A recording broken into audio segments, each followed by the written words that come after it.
Cameroun, vague de contestation inédite, Douala secouée par des manifestations massives. Une puissante vague de mobilisation a déferlé le dimanche 26 octobre 2025 sur le Cameroun, démarrant à Douala, la capitale économique, où des centaines de manifestants sont descendus dans les rues. Répondant à l'appel du leader politique Issa Chiroma Bakary, la jeunesse exige avec force la vérité des urnes. Arborant des pancartes et scandant des slogans enflammés, les protestataires réclament que le pouvoir reconnaissent la victoire de l'opposant Chiroma et publient les résultats réels du scrutin attendu officiellement le lundi 27 octobre 2025. La tension est rapidement devenue palpable, particulièrement dans le quartier de New-Bel. Des affrontements violents ont éclaté entre la foule et les forces de l'ordre, mobilisant la police et la gendarmerie anti-émeute. Et selon des témoignages recueillis sur place, les forces de l'ordre auraient tiré à balles réelles pour disperser les manifestants, faisant 2 blessés. Plusieurs autres personnes sont admises en soins intensifs dans un hôpital de la ville.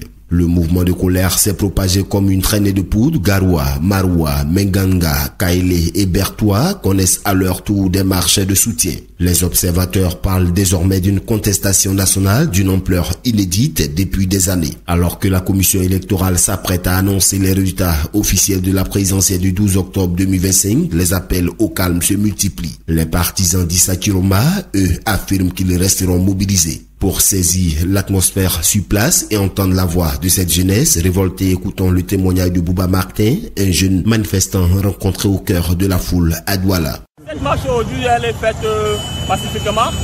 On ne fait pas de casse, on ne fait rien. Tout ce que le peuple demande, c'est la vérité des urnes. Il faut que demain lundi 27, que le Cameroun sache. Rien que la vérité.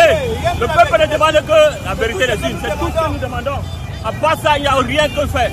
Rien que faire, ce n'est que ça. Nous sommes un Cameroun, le Cameroun de démocratie, là nous le savons. Nous respectons bien le code électoral.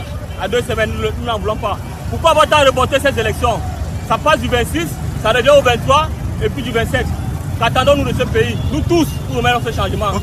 Les prochains jours s'annoncent donc cruciaux alors que l'air est chargé d'une incertitude explosive. Le Cameroun bascule dans une crise post-électorale qui pourrait bien redéfinir son avenir politique. Le monde a les yeux rivés sur Yaoundé.